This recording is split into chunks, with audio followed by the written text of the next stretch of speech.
Greetings. Join me today as we explore this magnificent poet, Portuguese poet called Fernando Pessoa. And my question to you listening is, where have all the poets gone? And this is an invitation to the dreamer within.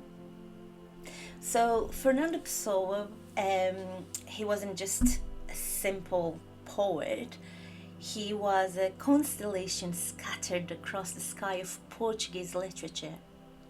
He was born in Lisbon in 1888, precisely 137 years ago, on June the 13th, which is today, the day I'm recording. He gave life to multiple souls, etheronyms, each a universe in its own right, distinct voices that whispered different truths and contradictions. His work resists the singular, embracing instead the fracture, the paradox, and the unknowable.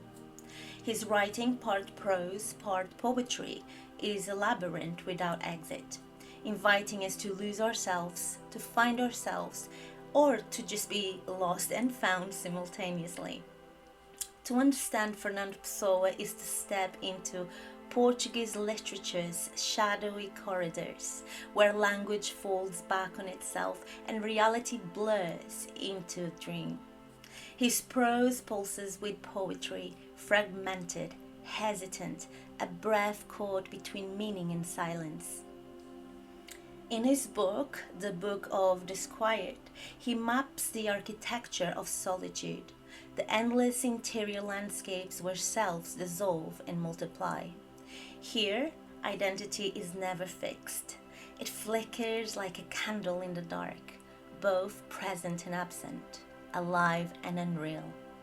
Perhaps this is why Pessoa lingers in the margins of my days, not just a name, but a presence, a question without answer, a door slightly ajar through which the infinite sighs. The other day, speaking with my sister, we drifted into a conversation about him, the man, the myth, the boundless selves. We had studied him as children, memorized his words, but never really touched the depth beneath, the tapestry of dreams tangled beneath those words, waiting for the dreamer to awaken.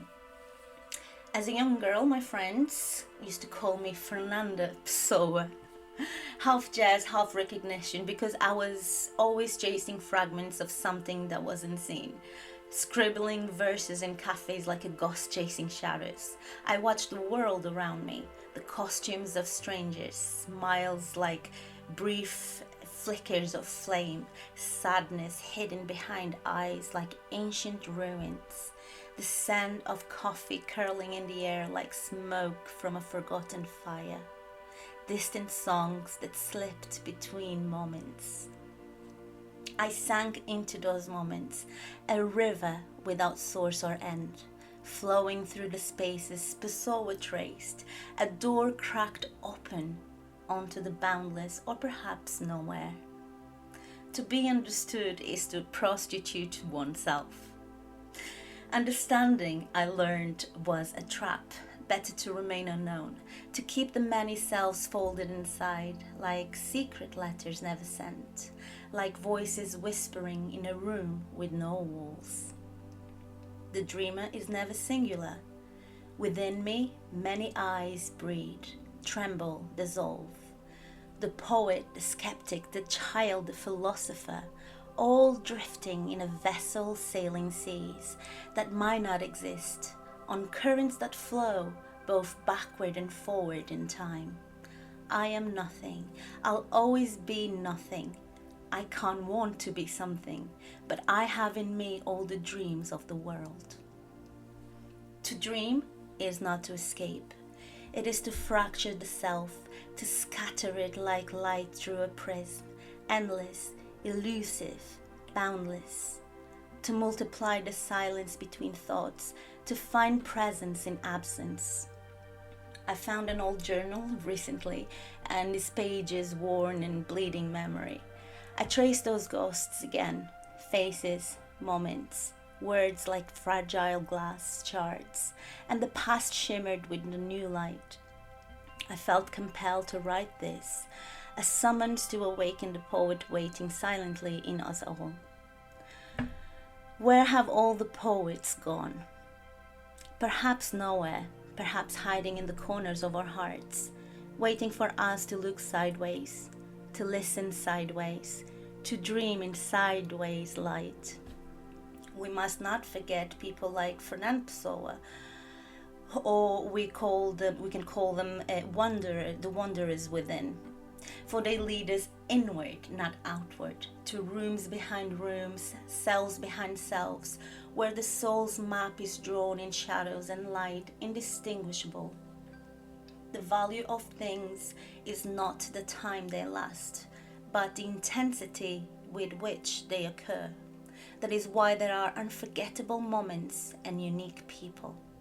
Do not forget them, those who live in labyrinths of selves, watching silent rain on cities they never truly walk, who dwell in dreams of the world, feeling reality slip like smoke through unreal fingers, grasping nothing but longing. The dreamer is a house of thresholds. Each step opens to another self, another mask, a heartbeat half remembered, half imagined. Inside me, 1,000 eyes write letters to invisible stars. Others weep the constellations they cannot see but know by absence alone. Pessoa taught us this: the richest life is often the one unlived, blooming and seen behind closed eyes, where the universe unfolds quietly without witness or permission.